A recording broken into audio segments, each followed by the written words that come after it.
Bonjour à tous, je veux vous parler de la correction du marché que nous avons eue vendredi, en fait que nous avons dans le moment sur les marchés, une cote fortement baissière et on a des décisions à prendre. Pour ceux qui ne me connaissent pas, mon nom est Mario Lamoureux et bienvenue sur bourse101.com. On a une cote importante à la baisse, donc qu'est-ce qu'on fait avec nos positions? Hein? C'est la grande question qu'on doit se poser parce que la cote, vous la voyez ici, je suis sur le SP500, mais si vous avez sur le Dow Jones, vous avez une cote quand même assez similaire. Vous voyez la même cote du côté canadien. Et si vous allez chercher vos secteurs, vous allez voir que tous les secteurs sont affectés de façon presque égale, sauf peut-être les services publics. Alors, si on regarde nos différents secteurs qui ont été affectés, on a principalement la technologie qui revient. Je veux que vous remarquiez surtout le graphique. Qu'est-ce qu'on a là? Si vous regardez, là, vous avez de mi-octobre où on a fait un creux et on a eu une pression à la hausse. Hein? Si vous vous souvenez, ici, là, juste fin septembre, j'avais d'ailleurs envoyé un courriel à tout le monde. Là. Je vous avais dit, tout le monde a remarqué le creux, là. En tout cas, peu importe. On a eu de la pression à la hausse, on a poussé, et là, vous voyez, on est en train de faire un sommet. Là. Donc ça nous dit que l'investisseur qui était là en swing trading, là, qui voyait ses cotes monter, monter, monter à partir du creux de la fin septembre, début octobre, là, à ce niveau-là, aujourd'hui, qui voit une cote comme ça, là, ben, ça serait le temps d'aller chercher des profits qui devraient être substantiels, s'il vous plaît, merci. Là.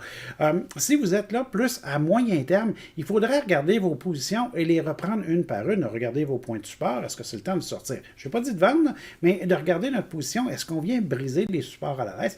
Est-ce qu'on vient avoir de la pression? Vous avez le secteur financier aussi qui est affecté, une belle cote à la baisse. Ça devrait moins vous affecter. Je ne pense pas que vous avez des positions là. Vous avez probablement des positions dans l'énergie. Vous avez profité de la hausse, mais remarquez le beau sommet qu'on est en train de dessiner avec une pression baissière comme ça. Donc, si on a acheté des positions au début septembre ou à la mi-septembre, qu'on voit le mouvement, je pense qu'en swing trading, vous devriez déjà être sorti. Et c'est à moyen terme, vous devriez avoir certaines positions qui viennent graffiner vos points de support, des moyennes mobiles qui se croisent. Donc, ce que je suis en train de vous dire, c'est qu'il y a des prises de profit à venir chercher sur certaines de vos positions ici, entre autres au niveau de l'énergie. Et il y a la consommation de base. Hein, je vous avais parlé dans un article de blog sur les titres de consommation de base. Pour ceux qu'il faut faire attention à nos points de support, on a eu une belle cote à la baisse ici. Ceux qui n'ont pas brisé, leur support, c'est correct, on tolère. Ou ceux que les moyennes mobiles sont correctes. Mais ceux que, si vous avez des titres qui ont fait des gros profits puis qui sont perdus dans les airs, quand on voit des corrections comme ça, c'est des mouvements importants. Donc, pour l'instant, il n'y a pas vraiment de panique sur le marché, hein, même si on va chercher notre marché canadien. On n'a pas vraiment de panique en tant que tel, puisqu'on est en train de revenir. C'est une des plus grosses cotes de l'année. Et si on vient poursuivre à la baisse la semaine prochaine, bien, on va augmenter notre liquidité, c'est-à-dire qu'on va avoir de plus en plus de titres qui vont venir briser nos supports, de plus en plus de titres qui vont reprendre à la baisse, qui vont avoir des croisements de moyennes mobiles, et on va augmenter notre liquidité. Tant mieux, parce que ça nous prend des creux pour rentrer des nouvelles positions de swing trading. Hein. Si vous étiez comme moi, là, ça vous démangeait un peu, beaucoup de liquidité à l'intérieur du compte. On cherchait un creux. Et pour avoir des creux, ben, on a besoin des corrections. Ben, tant mieux, on en a une. On espère que cette correction-là va se durer un petit peu la semaine prochaine. Donc, qu'on aille chercher un creux plus substantiel pour qu'on ait beaucoup moins de risques pour les achats. Donc, je tenais à faire une vidéo parce que je lisais les journaux aujourd'hui, puis c'était, ma foi, un petit peu pessimiste et dramatique. Là. Pour l'instant, on est en train de revenir, c'est contrôlé.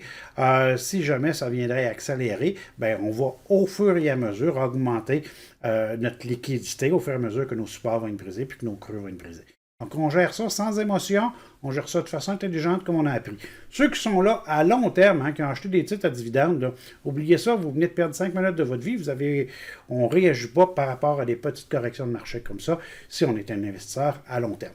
Ceux qui sont en day trading se disent bravo, c'est plein de volatilité, on va avoir du plaisir. Sur ça, mesdames, messieurs, bon trading.